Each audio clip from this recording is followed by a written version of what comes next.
आज शनिवार 31 ऑगस्ट जायकवाडी धरणावर अवलंबून असणाऱ्यांसाठी दुपारी अत्यंत आनंदाची बातमी आली आहे।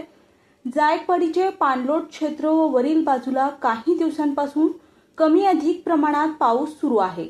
यामुळे आज जायकवाडी धरणाच्या पाणीपातळीत दुपारी वाढ झाली आहे। ही अत्यंत आनंदाची बाब आहे। सध्या जायकवाडी धरणात किती क्युसेकने पाणी जमा होत आहे, तसेच किती क्युसेकने पाणी सोडलं जात आहे, तसेच धरणात किती पाणी साठा जमा झालाय हे आपण पाहूया। त्याआधी आपल्याला आमचा व्हिडिओ आवडल्यास लाईक करा, शेअर करा आणि आमच्या हॅलो बळीराजा या चॅनलला सबस्क्राइब करायला विसरू नका। आज शनिवार 31 ऑगस्ट 2024 दुपारी 3 वाजेचे अपडेट आलेले आहेत। नाथसागर धरणाची पूर्ण क्षमता 102.72 टीएमसी इतकी आहे।